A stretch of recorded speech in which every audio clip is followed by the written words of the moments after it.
It's 8:14 on Wednesday, October 10th, Thursday, October 10th. Call the meeting to order. We have a quorum. Great, yeah. Take it from here? Want me to take it from here?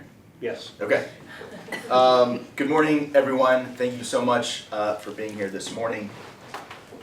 A couple things. I had a quick chat with Yasmin this morning. She sends her regards. She had her daily kind of campus check-ins this morning, so she just wanted to let y'all know she wasn't skipping out. I told her it was pretty kind of par for the course this morning, not to worry about it, but she wanted me to tell y'all she said hello. And she also wanted me to remind everyone, and Ardo, certainly feel free to chime in at all on this. Maria Martineau, am I pronouncing her last name correct? Yes. Yeah, Martineau. That's right. Yeah. So Maria Martineau is a consultant that has been brought on to help work with the board on restructuring different things, governance, maybe fundraising, just maybe kind of like a splattering of things. I actually met with her at Starbucks day before last. She is lovely, really, really nice. Had a great conversation, kind of talked about like, governance structure, thoughts, things like that. I guess my understanding from Yasmin is she has kind of reached out to everyone to set up time to chat. I think she has heard from some, maybe not from others, so if everyone could just please remember to get with Maria and schedule some time to chat with her, it would be much, much appreciated. So this morning on the agenda we had 2 hearings and a slew of policies to take a look at. Good news, bad news used to say.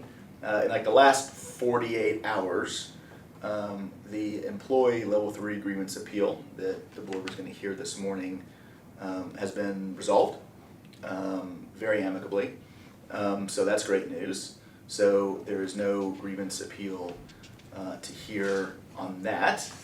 And the expulsion appeal the board was going to hear, Aurora, Laura, Annette Enright, who is of course our Director of Special Education, myself, met with, had a phone conference with campus admin, and it was decided to allow the scholar to come on back to campus and continue on at White Rock Hills. White Rock Hills, yeah.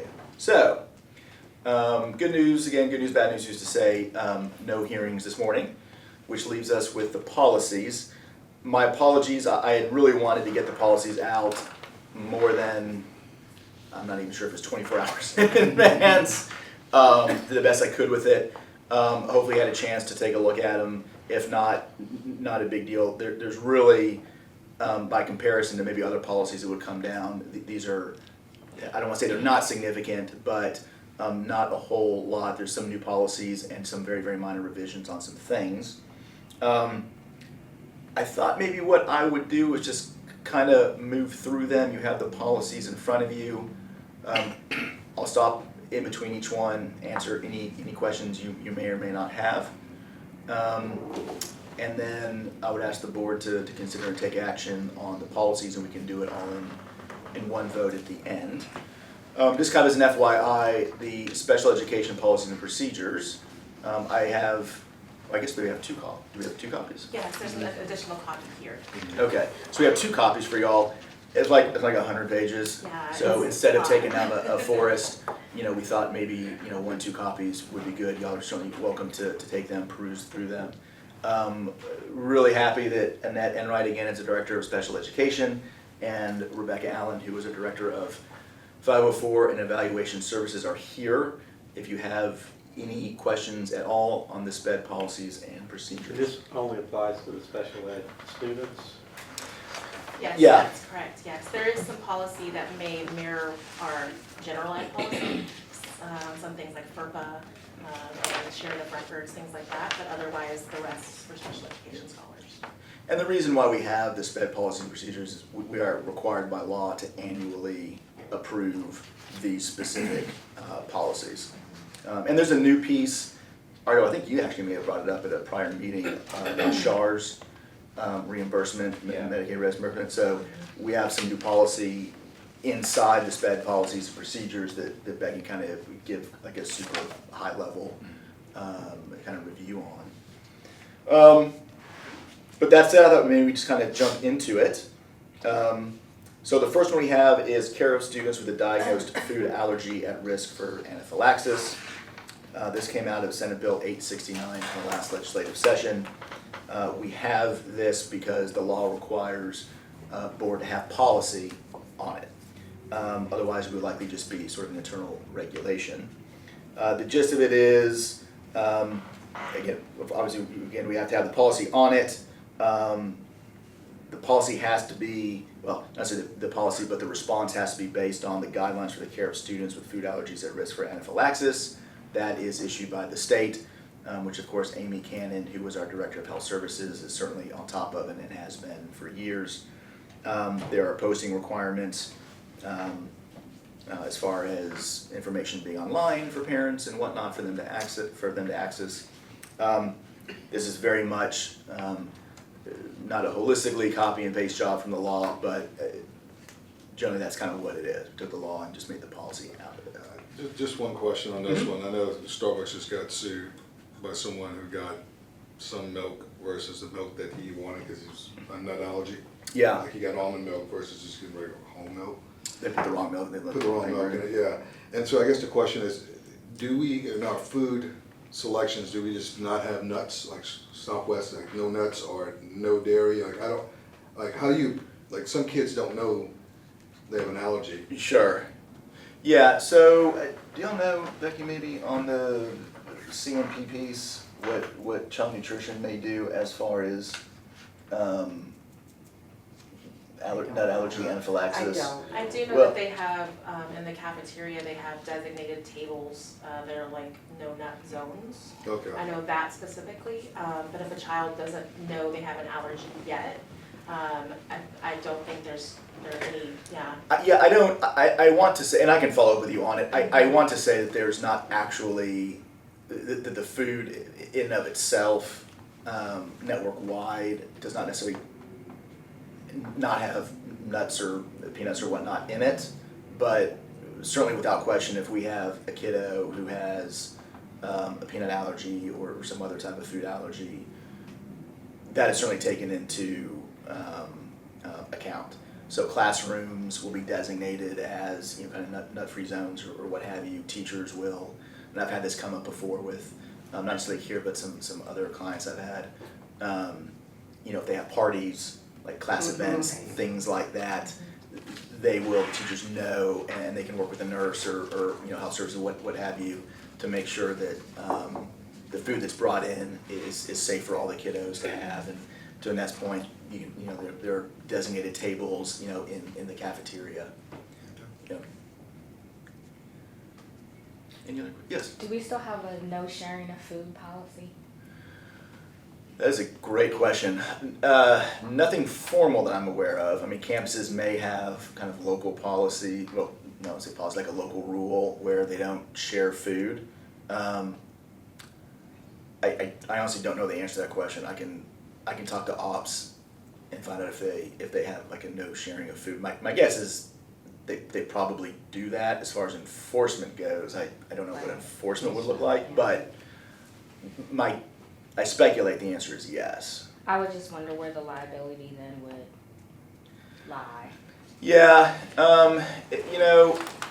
for something, when you start talking about liability, really with this, kind of public education in general, generally speaking, you're talking about what's called gross negligence, which is a very high level standard for someone to meet. Right. When you're talking about peanut allergies, food allergies, you're coming through and you're talking about a 504 plan, right? Right. So the campus is working with parents on developing what the plan looks like. Right. And if there are hiccups, which quite frankly I was actually kind of asking them before we started the meeting, I'm not really aware, and then not saying it hasn't happened, I've personally never been made aware of a situation where a scholar's gone into anaphylaxis shock.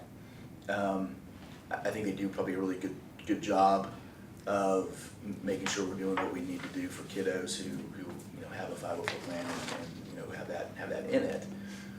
If something was to go wrong, assuming we were to respond correctly, do everything we needed to do, which again, I don't have any reason to think that that wouldn't happen with our procedures we have in place. It would be, the issue of liability I wouldn't be necessarily really too concerned about it because the standard is so high for any legal action to really come through. It would really be more of something that we would work with the family, maybe their legal counsel, if they have legal counsel, in a 504 committee meeting on figuring out, like, if something didn't work, is there something else that we can do for that scholar? Like, is the plan not working? I venture to guess, and again, this is pure speculation, that if something is going awry, it could be maybe because of something like food sharing, something along those lines, which, we have, if we have rules in place and things like that, that shouldn't be happening. So. I mean, I know Yeah. it happens. That's the whole point of being a kid. Let me Sure, trade. yeah. That looks great. Yeah. So. Yeah. No, it's a great question. I mean, when it comes to liability, it really is, the gross negligence standard is so high that really, I mean, generally speaking, so long as we have policies, procedures, rules in place, which I think we certainly do, that would not necessarily be something I would really be terribly concerned about. Okay. And that would be for the scholar who traded the food as well, right?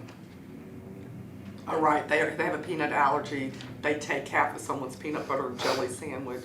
And So the scholar that gave it and the scholar that took it.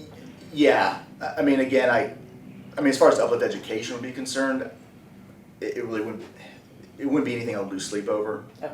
I mean, the facts would have to be really pretty egregious, I think, where it was like policies were just totally ignored, like we did nothing. Like we were hazing a kid to. Yeah, Right, or like, right. we knew the scholar had, peanut allergy and we didn't have separate tables, or we Got didn't it. have a 504 plan in place, or we just, we totally ignored it and it was just kind of going on and on and on, and it wasn't just like a situational, like one-off event. Right.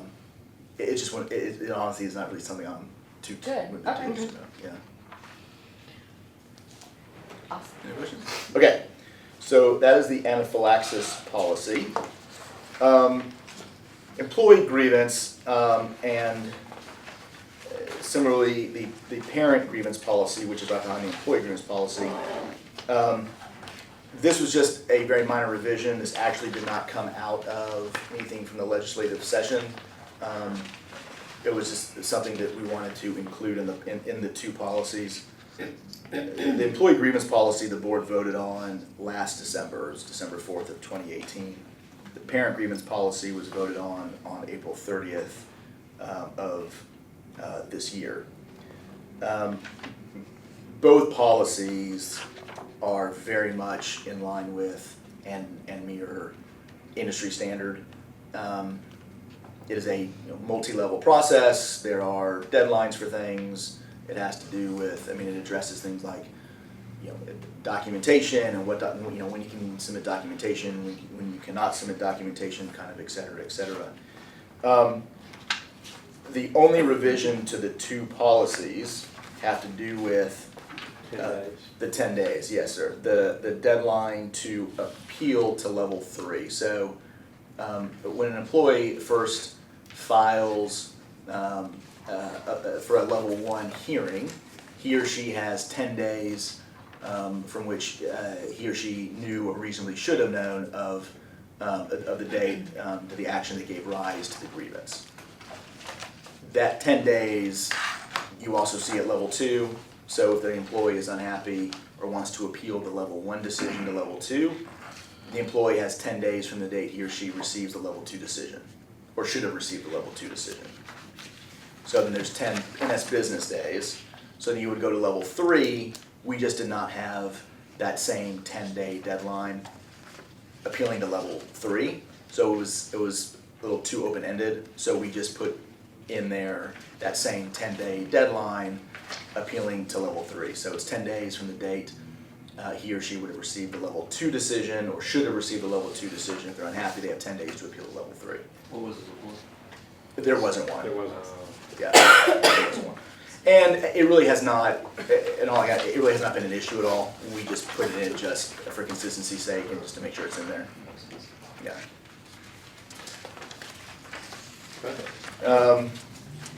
Who does the Director of Employee Relations report to? Director of Employee Relations reports to Senior Director of Talent Management, who is Karen Roth. Okay. Right now, we actually, we have an empty slot at Director of Employee Relations. While they're actually moving some things around, I know they're doing some interviewing. I'm not entirely sure what the end result structure is gonna look like.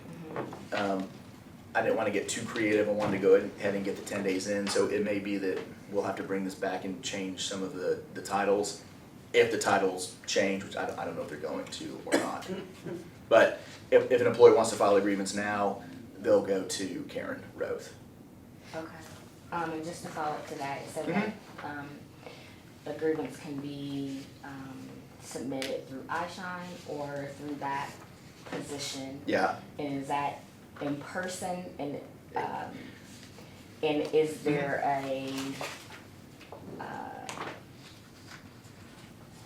if I go to that person's office, does everyone know that I'm going to that person's office? Is it in the open, or is it? Oh, to file a grievance? Correct. Yeah, really good question. As far as submission goes, you can really submit any number of ways, and we're not sticklers on it, and I honestly, I've never really worked with anyone who really was a stickler on it. There's really no reason to be a stickler on it. On iShine, you can download the forms, you can fill them out, you can email them in. A person an employee is welcome to bring them in. You could, quite frankly, I think the reality is we have so many staff coming through the office, whether it's employee orientation, new hire orientation, or they're doing anything for benefits. We have staff coming through, all day long. Even if someone was to come in and drop it off, I would really not think that there'd be any sort of concern for confidentiality, say, just because people are going in to talk to Karen all the time, and it could be for any number of reasons. Okay. But again, they can email it. We're really not sticklers on it. Okay, and Yeah. then, sorry, one last. No, you're right. The We informal. had 2.5 hours, so we're good. No, I'm not gonna take it. I already know it's just looking at me. The informal process, is that open to open records? Is that, Yeah, great question. Everything's open to open records. Okay. Yeah, so it's, open records. When I got into the legal side of public ed, open records and the grievance process, but really kind of open records was the most one of the hardest things for me to get my head wrapped around. right, In essence, if you're familiar with discovery, it's everything? really like free it's kind of what it is. Yeah, There are a lot of exceptions, and of course those exceptions will pertain to different agencies. So there are some things that we can not give out. For example, student identifying information. That is protected on high, state and really federal law. So of course we're not going to give out any sort of student identifying information unless we have parent permission or court order or whatever it is. Every year, y'all sign off on a document where you elect to keep personal information confidential, so that information doesn't go out. Phone numbers, home addresses, things like that. There's a litigation exception, there's attorney-client communications, that won't get out. What's kind of, it's kind of interesting, from my point of view. The law clearly, says that, a whole handful of things you don't have to give out. Some of that stuff you can do so, you can withhold without having to get permission from the Attorney General. But there are a lot of things you have to go to the Attorney General for permission to withhold, even though the law clearly allows that stuff to be withheld. So it's more kind of a check the box, kind of waiting the timeline thing. But yeah, everything is going to be subject to open records. So don't know where this ends up, Mm-hmm. in the policy or it's a process for us. Yeah. I think one of the things that we talked about was on parent grievances and also employee grievances, is that there would be some sort of log that would actually capture that information, and then there'd be some sort of periodic review, so that we can ensure that there's no Yeah. trends, that we've seen, it's complete, Yeah. those types of things. So just thinking of that from a governor's perspective. Sure. That's it. Yeah, and I remember, I think we chatted about that at the board meeting. Yeah, I think it's a terrific idea. I know the people team maintains a log. There's been a lot of turnover in sort of the people team. I should say a lot. I mean, there's been some turnover. Some that's been on the employee relations side. I mean, I work off the assumption that the log is continued and they're kind of keeping that information. The parent grievance side, very much so. I mean, that's something that I think Aurora probably more so than Remy, but Aurora and I would work on, and with kind of Aurora coming on and reorder their team, she and I really kind of need to get together to figure out, like right now, I'm sort of the point person for parent grievances. Canvas will just kind of let me know if it happens, but I think there's probably some reworking there. And then once that kind of reworking is done, getting the log together I think it is a terrific idea and really smart. All right.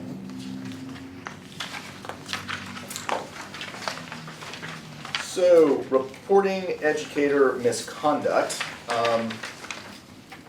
This was a policy that came out of SB 7, which was from the legislative session before last.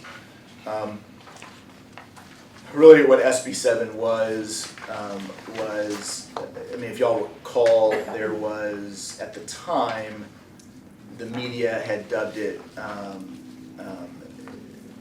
passing the trash, and it was situations where teachers, employees of districts, charter, what have you, were engaging in misconduct, and that conduct wasn't being captured real effectively. Sometimes it was not. And so these staff members, a lot of these staff members were able to get employment at other districts, and then the misbehavior would continue there. So SB 7 was really the legislature's attempt at grabbing all those staff members who are engaging in misconduct and make sure we're capturing them, and if need be, reporting them to SBEC, which is the State Board for Educator Certification. There are, if you see on the first page under reporting by the CEO, and it says required reporting, and then Roman numeral 3, if you look at 3A through 3F, just as a reminder, these are 6 areas of misconduct that if we determine an employee has engaged in, we are required by law to report that person to SBEC. And you reported in those categories? Yeah, it was how we would notify SBEC. Those categories are specifically identified, and so you would say they were terminated under 3A or 3C? No, I'm sorry. So we would identify like what it is. The 3A, this is actually just kind of my format for the policy. We would, so if we have to report someone to SBEC, we might say, determination that, employee, abused or otherwise committed an unlawful act with a scholar or minor. We may be that specific, we may not be that specific. The law doesn't actually require you to cite these things. Right. But they won't know whether it was a sexual deal or a drug issue or some other. Well, so we give a kind of a summary of the facts, so they know. I mean, they'll know why the person's being reported. And then SBEC, which falls under the TEA, they'll make a determination on their end whether they want to investigate on their own for anything like this. They may put their certification on hold, they may not. They may pull their certification, they may not. But the purpose for the revision to the policy is on the second page, you see reporting not required. Quite frankly, this is just, I think, the legislature going back and not necessarily fixing anything, but It was new law. It was pretty comprehensive when it came out, and I think they got probably flooded, and they're still getting flooded with reports, because there is certainly no risk to Uplift or any other ISD or the child to report, but there is risk in not reporting. So, I mean, between the two, you make a report if you think a report, needs to be made or should be made. So they came down and said that if it pertains to 3A or 3B, in this policy, which is abuse or neglect of a scholar or an improper relationship with a scholar, if we've done an investigation in-house and we've determined that that did not happen, then we are not required to make a report. You can still make a discretionary report, but you're just not required to. So that's the purpose for the revision to the policy. Otherwise, everything is as is. Any questions on that? Terrific. So even though, Yeah. though it didn't happen, or we determined it didn't, Mhm. the employee was terminated, is that what I'm reading? Well, if there's a determination that it did not happen, my assumption is the employee is likely not going to be terminated because ostensibly the conduct did not happen, the misconduct didn't happen. Now, So you're, I mean- just the concept of an alleged incident that we later determined is no longer valid, there's no reporting. yes, Okay. yeah. Question asked. Yeah. If an employee leaves in the, like, let's say that there's alleged Mhm. misconduct, Yeah. and the employee chooses to leave tomorrow, would the district complete the investigation? Oh, for sure. Okay, Yeah, And and do and that's actually, I think, in the policy. okay, Yeah, so without question, we have to finish the investigation, and even if it wasn't in the law, we would want to finish the investigation. That kind of harkens back to and I always kind of hate saying it, because I think it's the whole passing the trash, sort of, kind of, I think the media was reporting on was sometimes folks would resign, and an investigation would be completed, and then nothing was ever done. There was no determination, there was no disciplinary action, there was no report, there was no nothing. So they require investigations to be completed, which makes sense. We actually tell an employee who resigns, who is under investigation, really for anything, we let them know the investigation is going to be completed, and we may have to report to SBEC if it's determined that he or she did engage in the conduct we believe he or she engaged in. Yeah, that's a great question. Moving on to duty report maltreatment of children. So this is kind of in two parts. The first part is, I kind of wanted to put a couple different things into one policy, just so it would be in one place. One part is just sort of restatement of law that is already well settled and has been in place for a long time. Basically, Jenna's law. The what, sorry? This is basically Jenna's law. Yes. Yeah. This is the duty to report within 48 hours, any belief that abuse or neglect has occurred. And abuse and neglect are each defined in the family code. It's pretty broad, and it kind of goes back to the same thing of between not reporting and reporting, we're gonna report. There's no repercussion for reporting, but there is repercussion for not reporting. So between the two, we're always going to report. So it's just making clear that that's the law. We want our staff to understand that. That's one part of the policy. The other part of the policy comes out of HB 111 and HB 621 from the last legislative session, which directly pertains to sex trafficking. And it requires student education, education of staff on sex trafficking, reporting, which of course we would already do because that really would fall under abuse and neglect anyways. So the policy is really kind of those two parts, the CPS reporting and the sex trafficking piece. So I'm very involved in Texas Protects. So basically this law now, Texas is the first state that ever passed anything where you have to be trained and to recognize child abuse and Mhm. report it. This law is I think, going to become the gold standard for the country because Senator Cornyn has this before Congress right now to adopt this Genesis law. Wow. Wow, that's terrific. Yeah. Yeah, I mean, it is very,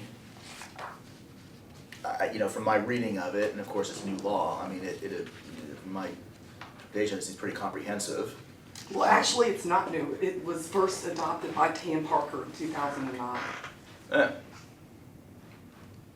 And she wrote a book, Jenna Quinn, she wrote a book called Pure of Heart. And I mean, this is really sort of groundbreaking because can you believe we came this far and a law never came into place until 2009? So, Well, that's interesting, yeah, because at least it's my understanding this is the first time it was required to be in policy. maybe it's Maybe policy, but that's the it's been, piece. the law's been Yeah. out there for a long time. Interesting, okay. I know, we just were Yeah. honorary chairs at the Text Protects Gala, and we Oh, gave wow. Tam Parker this award, and I heard the whole speech, so that's why I know so much about Yeah, it. that's Okay, awesome, terrific, yeah, That's, I'm kind of well versed in this. yeah, sure. Any questions on that? All right. Lastly, we have the special ed policies and procedures and has that SHARS piece in it. Certainly if you have any questions on sped policies and procedures, we have Annette here to answer anything you may have on that piece. They're annually adopted. For the most part, they really have not changed. I mean, sped policy, it kind of is what it is. Really, the new piece, which is super interesting, is the SHARS piece, which I thought maybe Becky, if you want to kind of give a kind of high-level overview of kind of what the program is, and Sure. you know, so- Ardo had brought it up in one of our more recent board meetings. So about a year and a half ago, we started doing research and seeing if SHARS, which is School Health and Related Services. So what SHARS is it's the ability for an agency that receives federal dollars, which of course that is Uplift in the special education department. It gives us the ability to basically bill for Medicaid reimbursement on the services that families that if their scholar is eligible for Medicaid, that gives us the right to be able to bill for those services that the scholar is receiving that qualify under the program, which are things like speech language therapy, occupational therapy, physical therapy, counseling, nursing services, some of those kind of one-off services that, so for all practical purposes, they suck dollars out of the school district. It gives us the ability to basically reimburse and get a portion of those federal dollars back. So that's, we are embarking on October 1st, was our first date that we are, from moving forward, we are able to bill for Medicaid reimbursement. Awesome. Are those funds going directly back to SPED or general fund? So good question. Good question. We kind of set out, some school district, the federal government does not, they do not tell the district where they have to go. They kind of tell us what we can and can't spend it on, but they don't tell us which program. They can either go general ed or special ed. But what we kind of agreed with finance, and finance agreed, that since our program is the one that is doing the billing, the funds will go right back into either our program or like counseling dollars will go back into student support services. Nursing will go into the nursing program. Awesome. The majority of services and funds will go back to special education program just based on the fact that that's where most of the services are.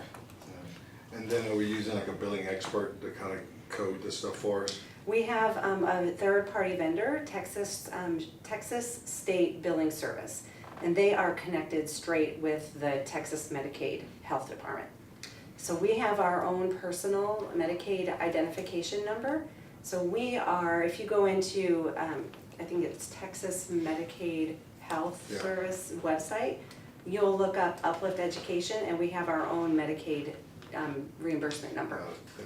So the only thing I'd caution, the only thing I'd caution us on, and as we think about the billing, every organization I work with that receive Medicaid, Medicare dollars, it's a billing nightmare and it's fraught with fraud. And so whatever controls that we put in place from a fiscal, a billing, a tracking of time, and to your point, where the dollars goes, you don't want it to be perceived as a profit center. And Correct. so with that being said, I would just design this with the end in mind, and ensuring that we're covering our costs and that those dollars are being, focused on the services that we're providing. Absolutely, and we have put in place, obviously, all the tracking and monitoring system.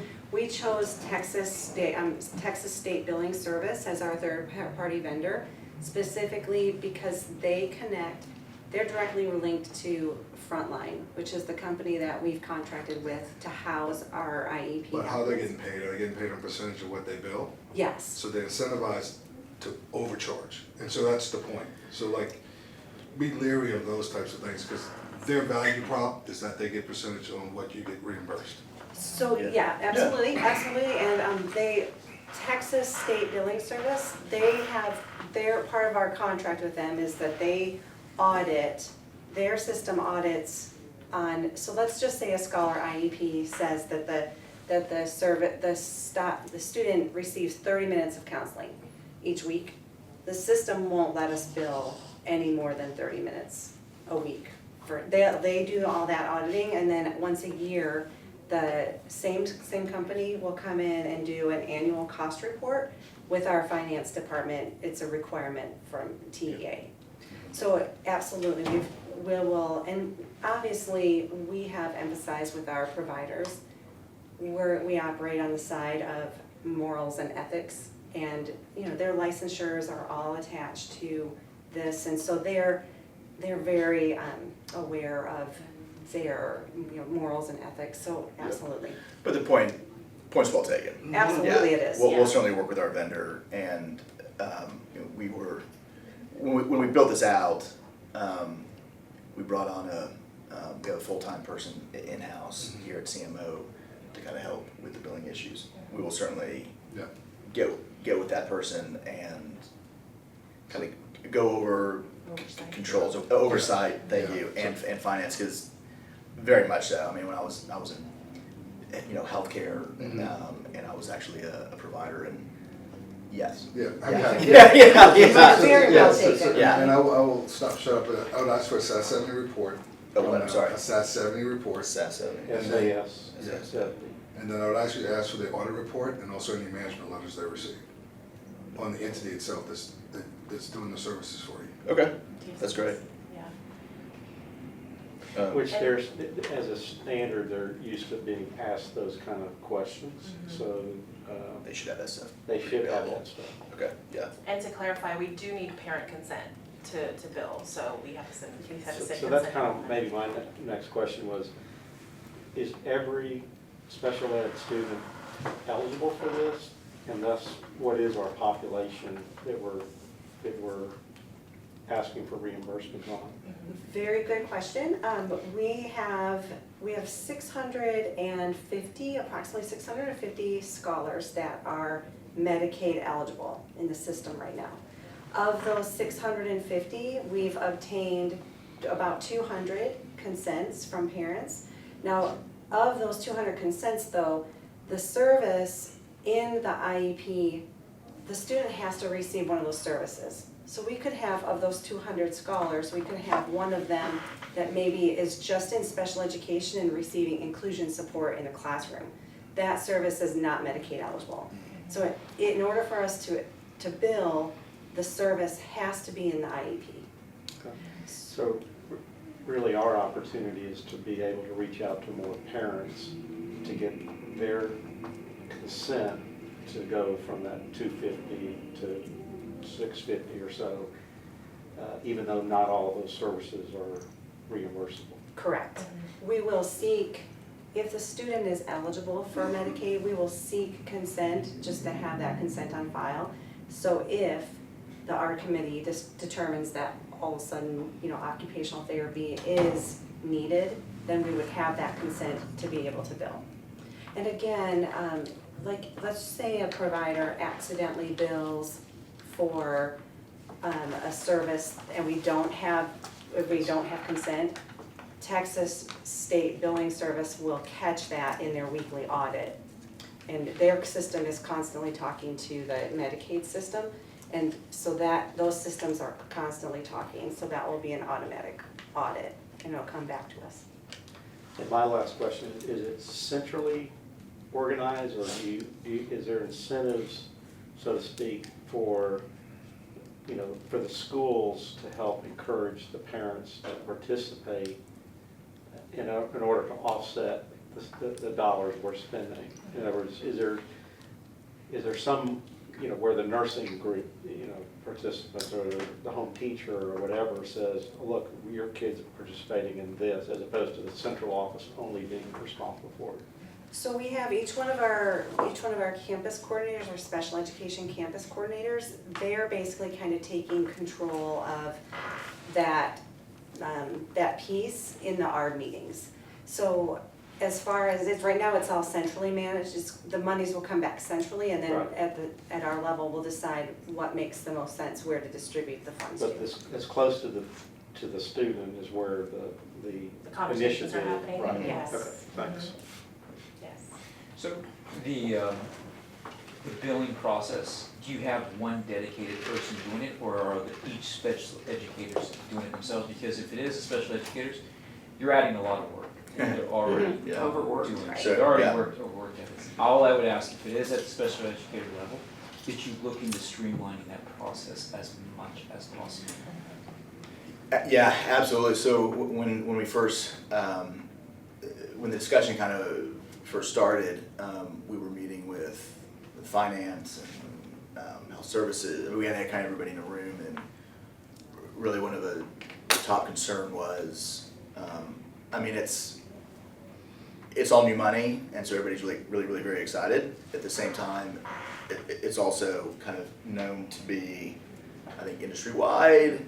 To your point, it's additional duties and it's time-consuming, and we're building this out as strategically and intentionally as we can to have as little impact on our staff as possible, knowing there's going to be impact. The original kind of iteration of this did not have someone here full-time at CMO, but we quickly were like, let's have somebody here at CMO to support. We're looking at our campus staff and seeing what we can do to support those folks, so it's not just dumping on, a lot of kind of new duties and responsibilities. So, very much so, like we're very much kind of taking that into account and doing what we can do. I think the first year will certainly be kind of a learning experience, and kind of certainly a lot of opportunities for growth that we'll kind of, identify and see what we can do to better support our folks on the ground. But I think to your point, and also to Richard's points, the messaging needs to be consistent regardless of where it's happening at, and then the bookkeeping of it, or at least the billing of it, needs to be consistent. Oh, for sure. For sure. And so it may be worthwhile us spending those additional dollars, not only just having a CMO, but actually having employees just dedicated to that effort, full-time, until we kind of get it nailed. Because it's an investment and it's new to us, and Sure. I think that what can go wrong will go wrong in this program. For sure, yeah, I think the thought of bringing on more folks once the kind of dollars are coming in to help support the program, not just to go kind of spend it, is absolutely on the table. There'd be no reason why we could, absolutely, And, yeah. and just another question, like when we decided to sort of do it administrative, I know we're administrating it with a third party, but I've seen some programs where they've actually outsourced that whole effort to a doctor group. Like, I'm gonna use an example, like the Oshma group actually has full-time speech therapists, occupational therapists, like went to one hospital system and says, I'm gonna outsource this effort, you guys do a diagnosis, you guys do everything, billing and everything, and so it's out of our hands altogether. So it was interesting, how do we go to the model where we decided which doctors we'd bring on, was it a competitive process? Like how did we, does one doctor have multiple schools that they're responsible for? Like, again, a lot of that stuff comes into question because, are we the biggest Sure. patient customer for the doctor? We don't outsource to a doctor's office, so we are our own Medicaid Yeah. reimbursement. So all of our licensed, like occupational therapists, speech pathologists, our physical therapists, we have those either on staff or we contract. So That's the word, the they're contract. submitting. Yeah, And the professional, Arlo, you asked, do we have one person that's submitting all the tickets? No, each licensed professional has to submit their own tickets.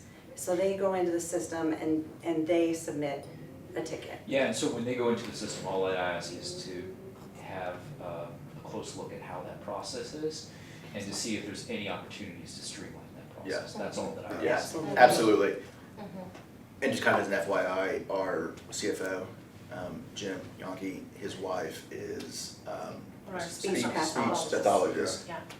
So, He's aware of the. Very, yeah, time. intimately aware of what the process is, and we really kind of lean on Jim to kind of share his thoughts on kind of what works, what doesn't work, what the reality is on boots on the ground, and what we can do to streamline and provide better support, so it's not just us dumping on users. And I don't wanna speak out of turn, so Becky, please, chime in if you need to, but I think our caseloads for our speech language pathologists is a lot smaller, or a little smaller than most traditional ISDs. So you're talking maybe 40 kiddos on someone's caseload, where at a traditional ISD they'd have maybe 80, 90. And so of those 40, depending on those that are Medicaid eligible and risk, may have other, maybe personal care services, whatever the case may be. So yes, absolutely streamlining, but we did take into account caseload and time that they're spending in therapy and ARD meetings and evaluations and things like that as well. We'll be tracking, I think, We'll plenty definitely of tracking data that. points, yeah, on, certainly this school year, next school year, identifying what works and what doesn't work and Yeah. time. So how many cents on the dollar are we talking about for reimbursement? I hear a lot of money and time being spent, but was there an analysis done on, is this really worth it? Yes, so there is, the percentage rate is set by the Medicaid department. So the reimbursement rate is 50 to 75% right now. So we've predicted, right now in our budget, we have predicted a $200,000, income to this program. And that was it was very conservative. The more aggressive reimbursement was approximately around $800,000.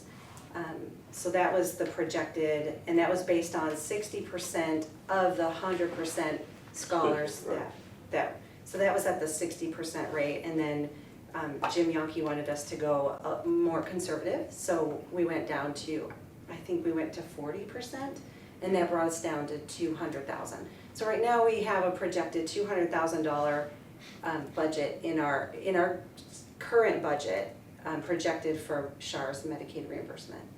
I'm sorry, go ahead. The person that was hired is under this budget or is just under general?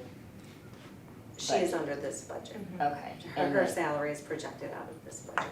And also the reimbursement or the percentage that's going to the company is also out of this budget? Yes, that's out of the, they are 5%.